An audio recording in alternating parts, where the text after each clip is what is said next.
Si vous voulez améliorer votre français, jetez un œil au lien dans la fenêtre descriptive ci-dessous, vous y trouverez toutes nos ressources gratuites. Les deuxièmes prénoms, certains en ont, d'autres non. La structure à 3 noms que l'on utilise de nos jours, prénom, deuxième prénom et nom de famille, a été instaurée au Moyen Âge quand les Européens ont voulu donner aux enfants des noms de saints et des noms de famille traditionnels. Mais l'utilisation du deuxième prénom remonte encore plus loin.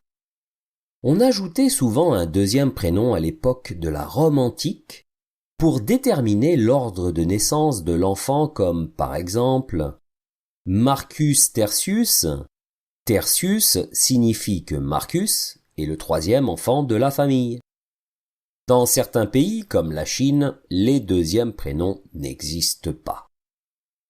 Dans de nombreux pays, le deuxième prénom est toujours placé entre le prénom et le nom de famille d'une personne.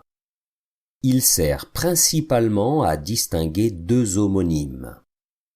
Mais en Espagne, les gens ont un prénom suivi parfois d'un deuxième prénom et de 2 noms de famille.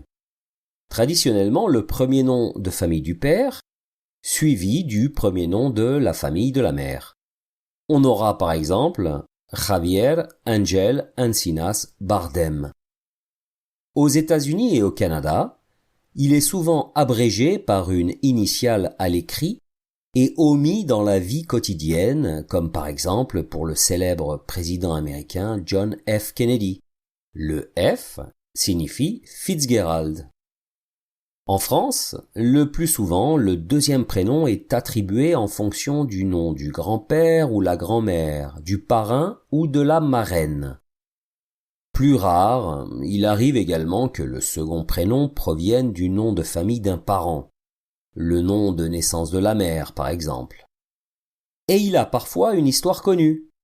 C'était le prénom d'une ex-petite amie, d'un meilleur copain ou d'une célébrité. Sachez qu'aux yeux de la loi française, les prénoms inscrits à la naissance sur votre état civil peuvent être pris comme prénoms usuels et on peut en avoir autant qu'on veut, avec modération tout de même. Vous pouvez écouter le podcast en entier qui comprend 5 autres reportages intéressants. Bon podcast! Le journal en fleu paraît tous les 15 jours. N'hésitez pas à vous inscrire à la newsletter, à notre chaîne sur Podcastix, à notre chaîne YouTube ou sur nos pages Instagram et Facebook. Salut!